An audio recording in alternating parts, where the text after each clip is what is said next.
My name is Temidlalo. I play for Babane Raiders Netball Club. I'm 16 years old. Ngifunda MTS High School. I play GS, GA, GD, and GK. Temidlalo, welcome to Temidlalo live show in Eswatini TV. Ingabe i-netball uqayini idlala i-netball? Ngiqale ukudlala i-netball ngisese primary ka grade 7.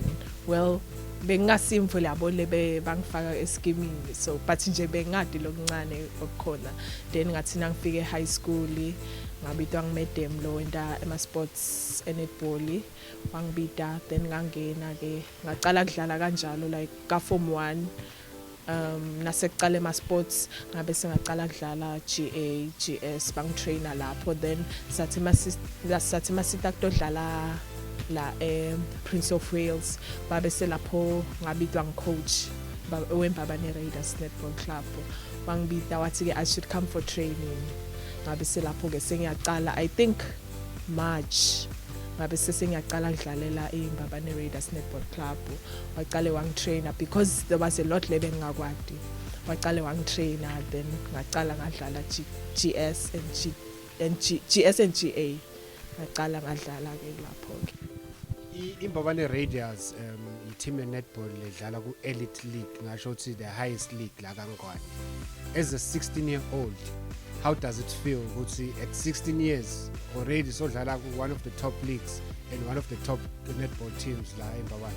I'm so happy because bengacabanga ukuthi ndawo hamba ngize ngifike la. Okay, so ufikile ke eMbabane Raiders, ngabe laba badlali bakumukele njani? Because I'm sure there are older players there eMbabane Raiders, there are also other young players. Bakumukele njani as a young 16-year-old from school la eTimini?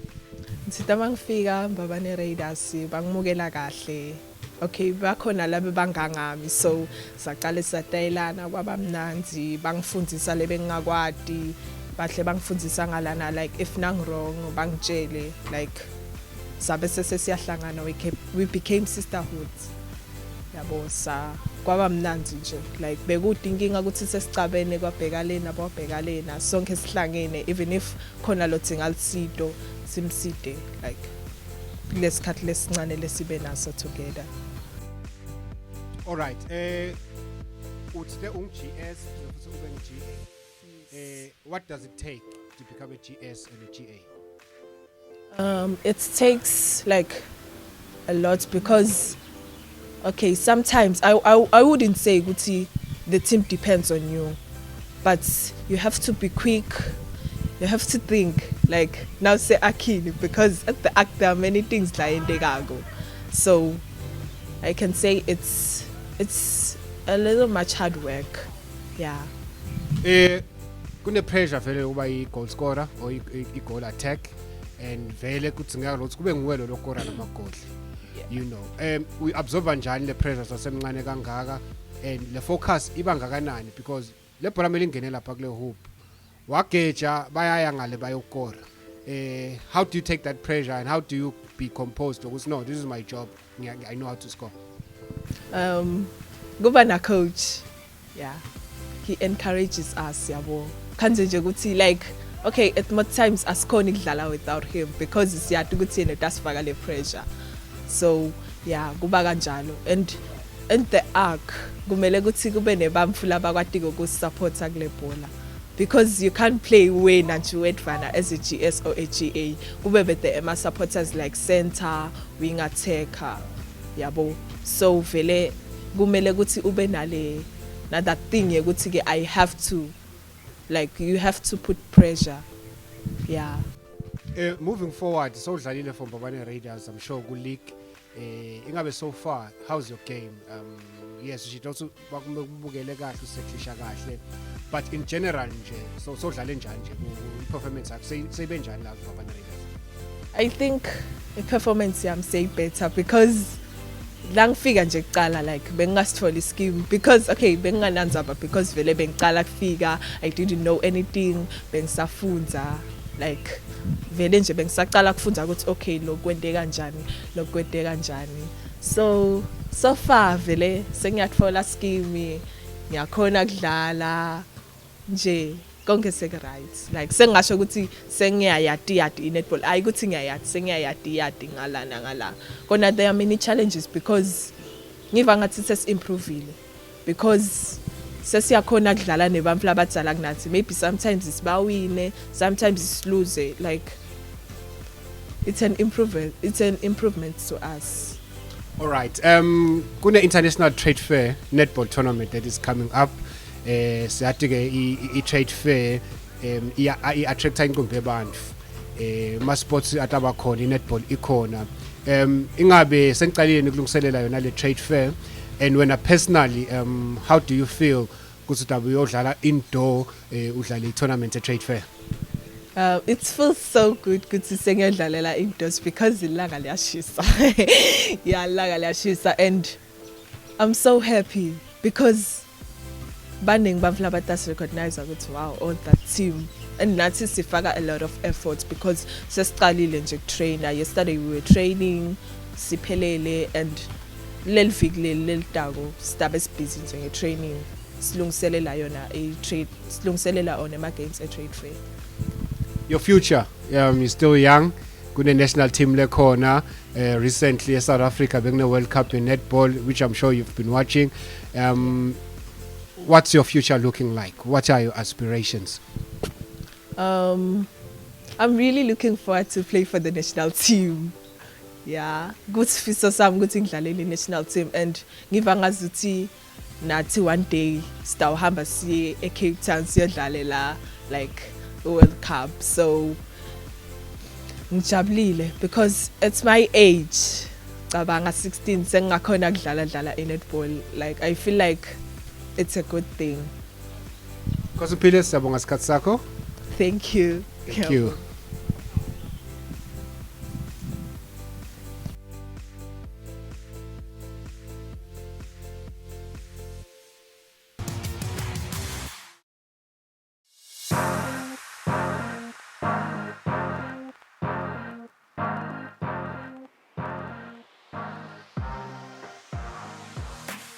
I'm Eswatini.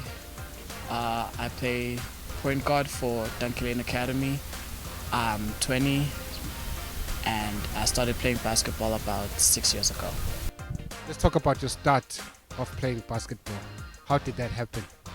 I used to be a soccer player, and then at Eswatini where I used to go to school, they didn't take soccer too seriously at my time there, but the basketball was really growing, so I took an interest and I fell in love with it ever since. Fell in love with it ever since. We see you now under Temidlalo Academy. Did you come or go from that academy? Yeah, the camp started very early. My brother loved basketball before I did, so he started coming to Temidlalo camps a couple of years before me. He kind of forced me to come, and I went to the first one. I had a lot of fun. I made a lot of friends and I learned a lot. The coaches were really understanding and patient with those that were starting to learn, and I've been here I think since 2016, and every camp has gotten better with time. Talking about the camps and the coaches, what really inspires you to play basketball? I think sports in this country is not taken very seriously, so I don't know, I kind of want to make a path for everyone behind me. Like I see a lot of kids at the camp trying to play, trying their luck, trying to make basketball do something for them. We've got a couple of kids who've gone to Taiwan. You know, basketball can be a tool that everyone can use to change their lives, no matter how old you are. So I'm hoping my work and all the coaches' work can blaze a trail for all our younger players and even our older ones who are trying to make something of themselves overseas. You're already playing in the elite league in the country. I think currently there's the UNESCO Basketball League. How are you doing so far? Temidlalo in the UBL unfortunately isn't doing so well right now. I think it's because a lot of our older guys have some responsibilities, so they can't make it to every game. But we're not doing so bad as the kids holding it down. We're getting our experience, we're learning things, and we're teaching each other. We're learning with every game we play. So we could do a little better, but the second half of the league's coming up and we're trying to make it come back. Talking about the second part of the league, we were grateful to grace one of your games against Mbawani Knicks. It was close. We were there. At some point in the fourth quarter, you guys were tied. Just talk us through that fourth quarter. Did you guys really believe you were going to take that game against the Knicks? Man, Knicks game. We had that game. We really believed we had it. Knicks, we were leading for most of the game, but Knicks has some really good basketball players. They were able to turn it around on us. They have more older guys in the team. We're young, so I think their experience really came through in the fourth quarter. And to lose it by, I think it was 4 or 7 points, to throw it away at the very end was painful, but I think we need experiences like that, so we better prepare for them next time. Still talking about that game, your guys' strategy, I know it's fourth quarter. Once the clock hits 2 minutes, you want to foul a player so that they go to the baseline, probably get the ball and hit a three-pointer. It happened once. I think you fired that three-pointer in, you closed the gap. Was that your strategy? Foul them, they missed the baseline, you hit them with the three? Yes, that was our plan exactly. We wanted to, since only 2 of their players were consistent on the free throw line, we thought foul their other players who aren't so good so we can get possession back. And I was able to get inside. I hit my brother on the outside and he's the one who hit the 3 to bring us closer. But unfortunately, we couldn't get our last 3 to go, and that's how the cookie crumbled. Besides the league, we've got the International Trade Fair coming up. I know that's a big tournament coming up. It's a knockout tournament.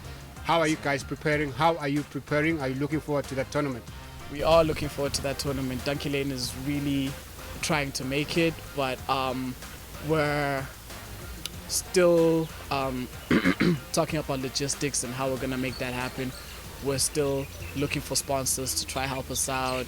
We've had some great sponsors in the past, like Mbabane Trading Company, Amandla Financial Services, and Momentum. But yeah, we're just looking for sponsors to help us out, and if we can get that, then we'll definitely be in the tournament. And this is a big tournament. We're looking forward to it.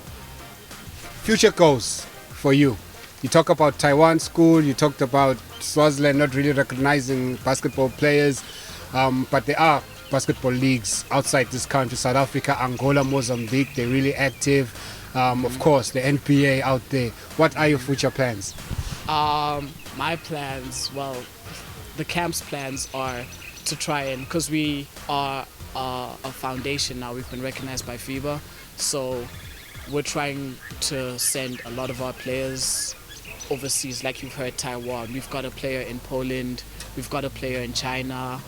We're really opening a lot of doors in a lot of overseas countries that are prolific in basketball. So the more doors open up, the more guys go. I mean, I know I got a shot at making it in a university overseas, and I've heard some word, but nothing solid yet. And a lot of our guys have also heard some good news. So we're just waiting for that. We're waiting on God, and it'll happen in His time. Thank you for your time. Thank you.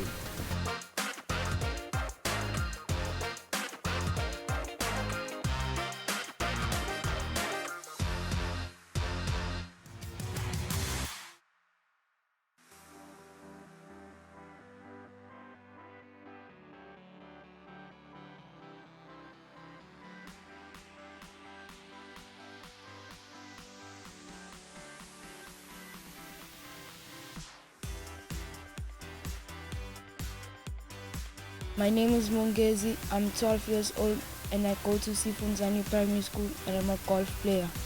Mongezi, when did you start playing golf? I started playing golf when I was around 5 years old. Who inspired you to play golf?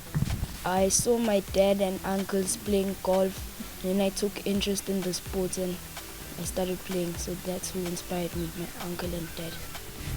So you have played for relatively, let me say, 5 years now. How do you find the game of golf?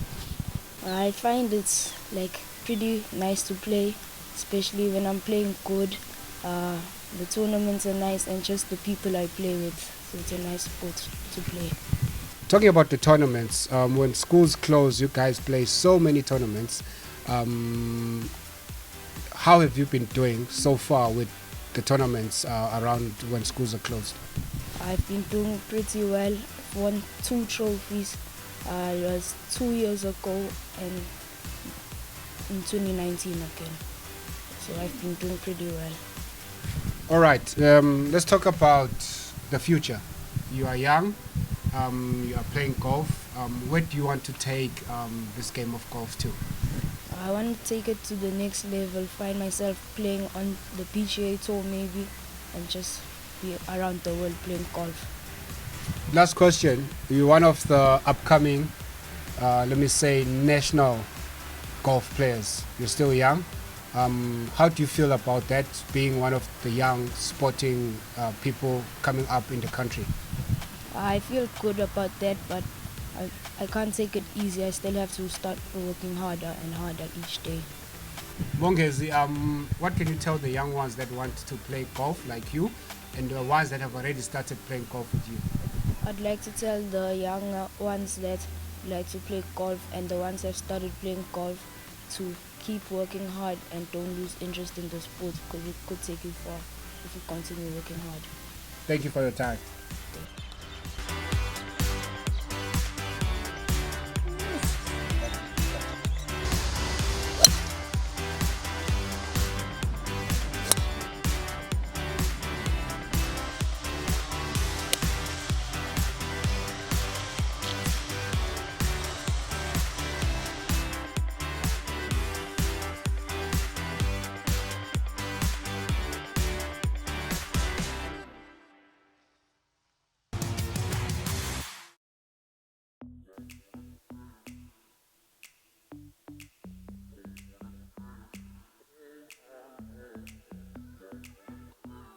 Gama lami ngiNosimilo Homo, ngina 21 years old.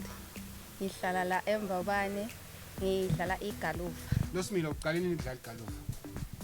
Ngiqale ukudlala igalufa over 17 years. Ngaqala kuyidlala kalobamba. Umflo wangi-inspirisha ku-golf uGoodness Dlamini. Nguye nje beke ngibona asuka ekhaya udlala igalufa, ngidlala i-tennis mina. Ngabe sengiyamcela ukuthi ngicela nama ngifundise le galufa. Ngifuna kuyathi. Wakufundisa le galuva, sabe igaluva akusiwo umdlalo lolula, but boqhamuka ka tennis wena. Ngabe washeshe wa-adapta kangakanani kufunza lo mdlalo ukhona ukudlala uzocompete? I think kwaba ngaqala ukudlala 1 year. After 1 year ngakhona ukucala ukudlala kahle, ngihamba ngakhompetha emazweni, ngihamba ngiphuma ngiyodlala ngaphandle njengabo ngaphuma ngaya eScotland 2012. Nangisuka eScotland 2012 kwaba ngi-2014 ngaya kuma-Youth Olympic Games. Ngacala eBotswana ngaqualify kodlala eNanjing eChina. Seva ukuthi already sowudlalile internationally. Sibuye khona la khaya sibonile kulomnyaka lona nje uwina bo MTN, uwina bo Leg of Lamp. Ingabe vele lo mdlalo wakho wegaluva sokule level ukuthi songa-computer probably njenganobuhle yini?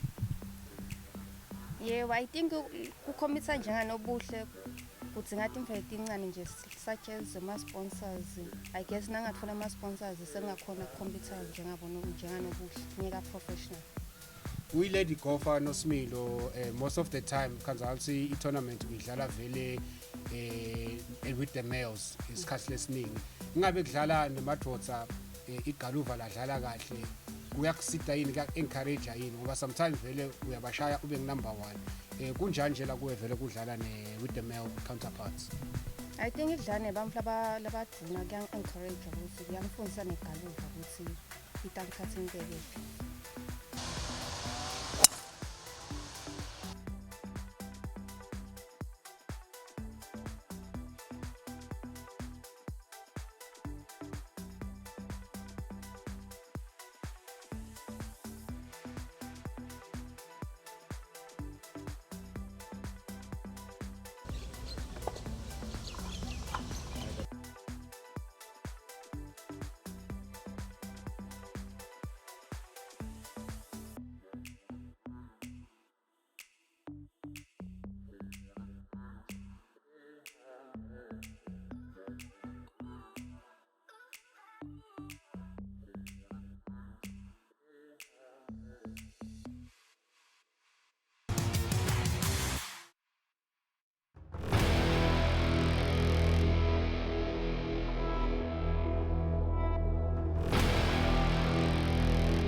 igama lami ngimenzi ngwakamnisi ngihlala kalobamba enkhanini iminyaka yami i-30 iqembu lengidlalelako le-Techball i-All Africa Techball Club.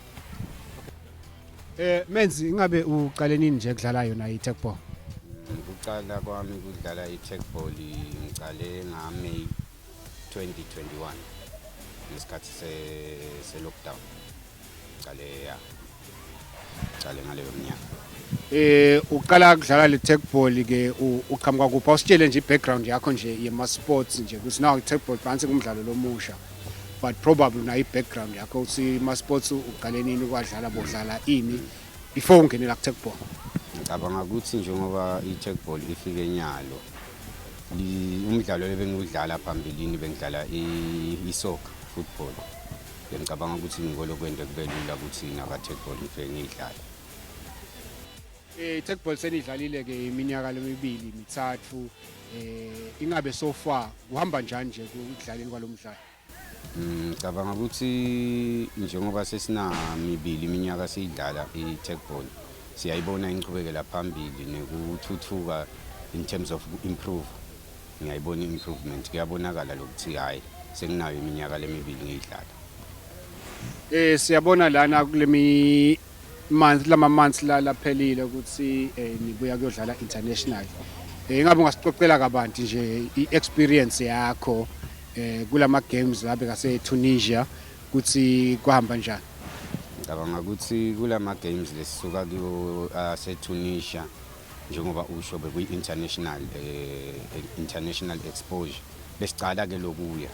Ngicabanga ukuthi ngekubuka kwami siperforme kahle nawubuka ukuthi besicala lokuya sicala kuyodlala i-international game. Ngicabanga ukuthi kuperformeke kahle. It was not bad. It was not bad. Kwaperformeka kahle bendlala nemave lekubonakala ukuthi vele athi kayiqala le-Techball. Ingabe nathi khanza nikuliphi i-level yini compared to lamave lenawa khanza le? Ngicabanga ukuthi i-level yethu sazama lokuphusha kepha nje lokwaba i-challenge kancane ngilenzawo besidlalela kiyo njengoba wathi ukuthi besiyodlalela e-beach. So i-beach site la Eswatini. And labantu lebesidlala nabo bebangacali nalokudlala ema-beach games. And lenye advantage labanayo ukuthi kwakhona lemave nabo ngicabanga ukuthi banawona lama-beach. So akufani nathi but ke overall i-performance yethu sakhona kudlala kahle. Nawubuka ukuthi we squeezed into top 4 after all. Menzi nakunyalo siyabona kuta i-show i-trade fair siyathi trade fair idume ngebhola. But le trade fair lena letako inawo onke ama-sporting courts, boxing, netball, basketball. Sesibonile ukuthi ne-Techball tabe ikhona eshowini. Ingabe emalungiselelo ayo ke i-show ahamba njani? Emalungiselelo eshow ngicabanga ukuthi ahamba kahle. Ngisho ukuthi sibuyele siyadilungiselela after i-break lesayithatha nasiqhamuka eTunisia. So thina ngisho ukuthi sinayo lenhlanhla yokuthi njengoba nema-facilities sinawo siyazama lokuwasebenzisa lokusho ukuthi emalungiselelo kathi aqala. It's not a matter of ukuthi siwaqale nyalo silungiselela i-show kepha nje ukuthi ilungiselela into vele lebesivele siye. Lokusho ukuthi emalungiselelo alele tako i-show aseduze. Ingabe ke sima spectators noma sibantu nje in general i-show kungenwa mahala.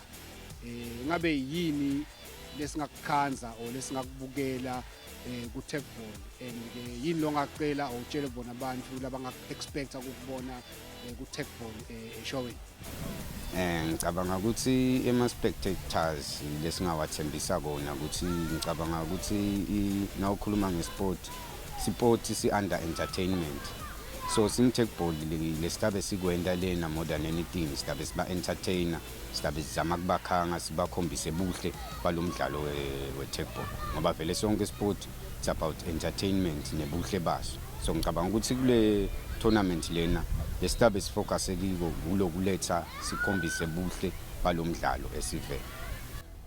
Kokugcina Menzi sibuka likusasasa le-Techball akangwani sibona iyakhula le sport. Ingabe kuwe personally i-future ngala ka-Techball uyayibona yini or kwakhona nima plans lwabukako la future la ku tech ball? Likusasa likhona la ku tech ball. Likusasa likhona la ku tech ball and for me personally lebe ngufisile ukuthi ngiphume ngiyothola international exposure. Ngilokhona ukuthi ngaloku njengaloku ngingikapteni la kule team yala eOlympia. Ngilokhona ukuthi lele ngikufunzile emhlabeni lengaphandle ngibuye ngikucherishe nalaba labadako la ngemva because bafana ingcumbi ama juniors ingcumbi la kaloba.